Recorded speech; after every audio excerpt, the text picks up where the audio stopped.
Episode 49, Sweet Words to Woo a Girl. Adiperkish. Worldly wise yet innocent. Unruly but kind and gentle. Experienced but maintaining a childlike innocence. The best girl. Oh my God. My girlish heart. Ningxi covered her chest as her heart raced wildly, almost collapsing to the ground. Who wouldn't like to be praised? Moreover, Lui Tingxiao praised her so sincerely and skillfully, each word hitting the softest spot in her heart. Shouldn't Lui Tingxiao's character be cold, aloof, and abstaining from worldly matters? How could his words be so sweet and unscientific? Looking at the great demon king still waiting for her response, Ningxi couldn't help but want to kneel down and kowtow 3 times to beg for mercy. Why would a top-level character like him need my guidance?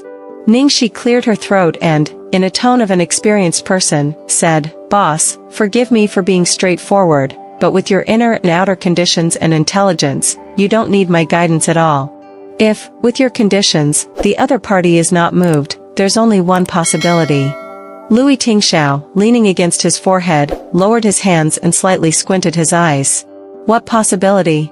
Taking a deep breath, Ningxi said decisively, "She doesn't like your type." Not my type? With this sentence came a cold wind from the Arctic glacier. Ningxi swallowed her saliva, enduring the piercing gaze of the great demon king. She nodded firmly, yes, as the saying goes, each person has their preferences. Even if the other person is perfect, if she doesn't like your type, it's impossible for her to like you. Lui Tingxiao's fingers rhythmically tapped the armrest of the seat. After 3 seconds of silence, he said faintly, "If I'm sure that I'm a radish?" Damn. What do you mean by being sure you're a radish? With such certainty that I like you. Do you need to be so clever? Well, what if she already has another radish she likes? 1 radish per person, and if 1 radish has already taken the spot, no matter how good the other radishes are, there's no room left. Ningxi criticized her own metaphor. Why use the term radish in such a bizarre comparison? Another radish she likes. Lui Tingxiao pondered for a moment, then his eyes glinted. Who is it? At this moment, the cold wind had evolved into a tornado. In the center of the storm, Ningxi felt like she was about to collapse. She pretended to look out of the window, smiling awkwardly. I can't tell fortunes. How would I know? Anyway, I think it's safer for you to maintain the status quo. Otherwise, if the other person really has someone they like, and you speak up, you might not even be able to remain friends. Lui Tingxiao tightened his thin lips, silent for a long time. In the airtight car, the pressure dropped so low it almost felt like hail was about to fall. When Ningxi was almost unable to breathe due to the oppressive atmosphere, Lui Tingxiao finally spoke. He said, "In that case, I'll pull out that radish." Pull out that radish.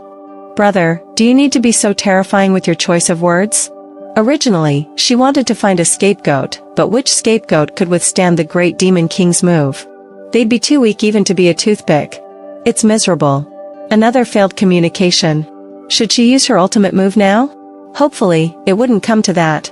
Ningxi's new residence is on the 7th floor of Pearl River Emperor View, a simple and comfortable 3-bedroom apartment. The balcony offers a beautiful view of the river, a striking contrast to her previous old and worn-out apartment. With the help of Lui Tingxiao and the driver, they completed 3 trips to move all of her belongings. Looking at the room filled with items, Ningxi wiped off some sweat. There's one last bag, I'll go get it. Lui Tingxiao nodded. Sure, I'll help you organize. Wait, I forgot something. Ningxi took out a long black gift box from one of the boxes. What's this? Lui Tingxiao asked. Ningxi smiled mysteriously. It's for wooing girls. Downstairs. Ningxi finally finished carrying the last piece of luggage. As she entered the lobby, she noticed the receptionist discreetly observing her. When their eyes met, the receptionist immediately lowered her head, pretending to be busy. Approaching the receptionist with ease, Ningxi smiled at her and handed over the black gift box. Nice to meet you. A small gift for our first encounter. Please keep an eye out for me in the future. Ah, I can't accept this.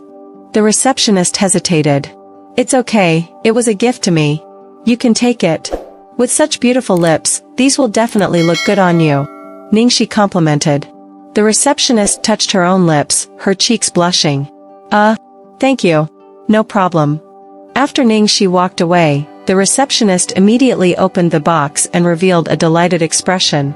It was a complete set of 12 lipsticks in different shades. Oh my! She loved this brand of lipstick, but it was too expensive for her to afford. Her boyfriend always gave her strange and useless gifts. She never expected Ningxi to be so considerate. Though many big stars had given her gifts, they usually did so with an air of superiority, casually tossing her things they didn't want. It was different with Ningxi. Her gift was well prepared and made the receptionist genuinely happy. At the elevator entrance. Ding dong, the elevator door opened. Outside the elevator, Ningxi raised her eyebrows in surprise. It was quite a coincidence to run into Changli like this. Ningxi. Changli looked at her with astonishment, a defensive expression on her face. What are you doing here? Rolling her eyes, Ningxi replied, is this your home? Do only you have the right to come here? Arms crossed, Changli disdainfully looked at Ningxi's dirty appearance. Well, even if it's not my home, it's not a place someone like you can visit. Ningxi walked past her and entered the elevator, pressing the close button. Sorry, but I live here. Changli stood there dumbfounded, watching the elevator doors close in suspicion. Ningxi lives here? How is that possible? But the community requires a key card for entry and exit. How did she get in? Changli muttered to herself as she walked, unable to resist, and finally approached the front desk to inquire. Xiaofeng, the girl who just went in, is it Ningxi? Is she a resident here? Changli asked. Xiaofeng, with a polite yet reluctant expression, said, Miss Chang, this belongs to the privacy of the residents. We can't reveal it.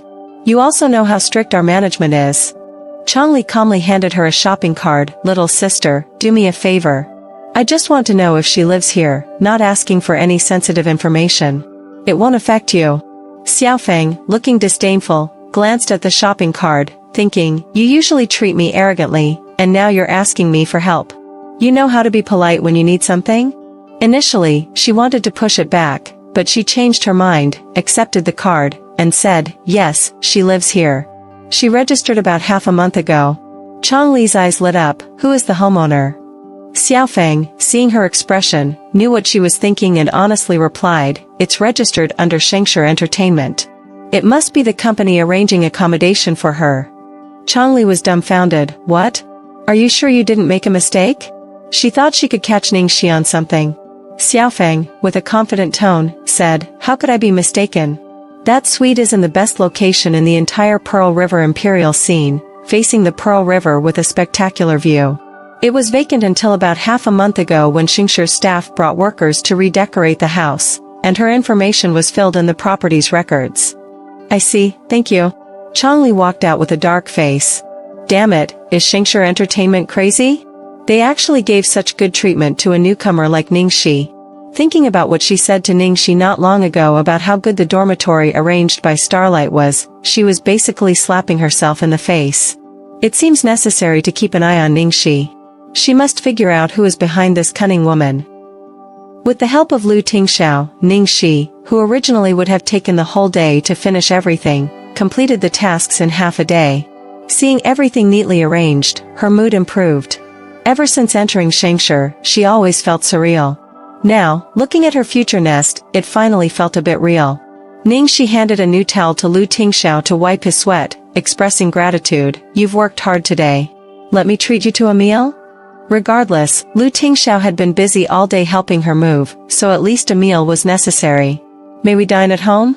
Lu Tingxiao asked. Ningxi scratched her head. Ah? But the kitchen isn't ready yet, and I don't have anything. I'm afraid I can't cook. It's okay, you don't have to do anything. You've had a tiring day. After saying this, Lu Tingxiao made a call and said 2 words to the person on the other end, come in. The next second, the doorbell rang. Ningxi, puzzled, opened the door and was surprised. Neatly arranged outside the door were 2 rows of people, all dressed in uniform, holding various delicacies. The guy standing in the front held a large bunch of fresh lilies. Lu Tingxiao, tall and straight, walked over with strong and confident steps, took the flowers from the guy, turned around, and presented them to her, a gift for you. Looking at the large bouquet of pure white lilies, Ningxi blinked her eyes in a daze and reflexively accepted them. Then, the waiters entered one after another, laying tablecloths, setting up candlesticks, and in just 5 short minutes, arranged an exquisitely lit candlelight dinner. They then bowed professionally and left. So, this was Lu Tingxiao's way of suggesting dining at home. She thought he meant cooking at home. How naive she was. Just now, she saw that the uniforms of the waiters had the words Red Pavilion on them. Red Pavilion was the most famous private restaurant in the elite circle of B City. They only served one table a day, and reservations were already booked until next year. This restaurant even had a rule: no menu, you eat what they serve. For such a whimsical restaurant, Lu Tingxiao managed to have them deliver. Ningxi looked at the flowers, then at the candlelit dinner on the table. This is clearly the standard setup for a confession. Ningxi whispered in terror. Lu Tingxiao deliberately arranged all this today, even asking her a very pointed question about how to pursue a girl. Could it be real? Why did she feel more and more nervous? The next moment, her eyes landed on the dessert on a small rack beside the table. Could there be an engagement ring hidden in the cake? Cough, cough, cough. Impossible. Given Lu Tingxiao's personality, how could it be such an easily guessed way? Don't like the dishes? Lu Tingxiao saw her unhappy face, frowned slightly, and then picked up his phone. I'll have them replaced. Ningxi hurriedly waved her hands. No need, no need. I like everything. What I meant was, I should be the one treating you. How did it become you treating me? It's the same, Lu Tingxiao said indifferently, then gentlemanly pulled out her chair. Cough, thank you. Ningxi could only sit down. After carefully observing Lu Tingxiao, she noticed a detail. Normally, on a day off, he should be in casual attire, but today he dressed very formally, even wearing a tie for the first time. After sitting down, Ningxi realized she was absent-minded, forgot she was still holding the flowers, and hastily found a vase to put them in. Do you like them? Lu Tingxiao asked. What? Ningxi was stunned. The lilies. I quite like them. Well, I think lilies are more suitable for you. Was he referring to the meaning of lilies representing innocence, or was he referring to the meaning of lilies representing 100 years of good marriage? Eat. Lu Tingxiao picked up a piece of food for her. No need. I'll do it myself. To disguise her nervousness, Ningxi started eating earnestly. When her stomach was about to burst from eating, she finally noticed something wrong. Holding a half-eaten cake in her hand, she furrowed her brows and looked at the man opposite her. Lu Tingxiao had barely eaten, but instead, he opened a bottle of wine, poured it himself, and the bottle was almost empty. Lu Tingxiao, why are you just drinking? You haven't seen you eat anything, puff. As Ningxi was talking, with a piece of cake still in her mouth, she suddenly felt like she bit onto something hard. She quickly opened her mouth and spat it out. Oh my, what's this thing? My tooth almost went numb. Ding dong, a bright and shiny ring fell onto the white porcelain plate in front of her. Ningxi stared at the ring in the plate, her eyes wide open, looking as if she had just seen a ghost. I can't believe it. Ning. This. Raven. Mouth. She actually said it for real. She had been so cautious. She subconsciously thought that the great demon king's way of picking up girls must be extraordinary and unpredictable, but who would have thought it would fall for such a cliché method? However, the end result was the same, still catching her off guard. Was the great demon king doing this intentionally, going against his usual style? In this moment, Ningxi's biggest regret was not swallowing the ring directly to destroy the evidence. Under Ningxi's stunned gaze, Lu Tingxiao took the last sip of his wine, put down the glass, and looked at her with deep eyes. I've been drinking because I was nervous. He's nervous? Who should be nervous? The coldness on Lu Tingxiao's face turned into a mist of slight intoxication, and his dark eyes were clear like the night.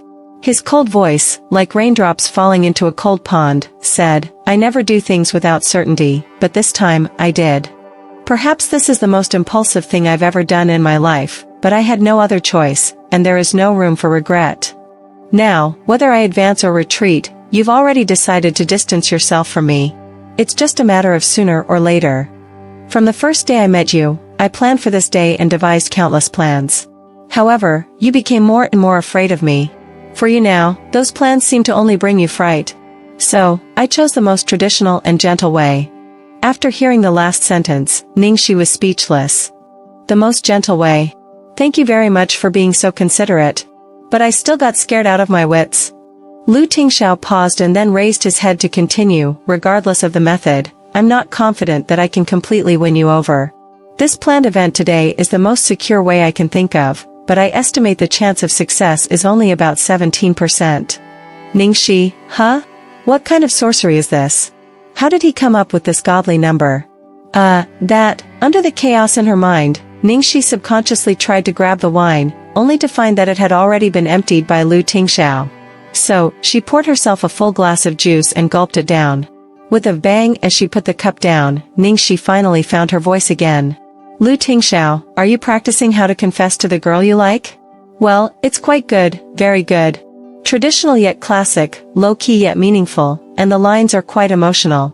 Lu Tingxiao silently watched the girl in front of him. He pulled the chair slightly backward, stood up, stretched his long arm across the dining table, and, with his finger, held her chin as she was speaking. The next moment, he leaned over and kissed her lips. Ningxi's voice abruptly stopped. 3 seconds later, just as she reacted, Lu Tingxiao forcefully held the back of her head and deepened the kiss. The room became so quiet that you could hear a pin drop, only the rapid sounds of breathing, the slight friction between clothes, and the soft sounds of lips and tongues entwined. The air quietly heated up. After an unknown amount of time, this kiss finally ended. Lu Tingxiao slowly withdrew his lips, but his large hand still covered the back of her neck, and his forehead gently touched hers.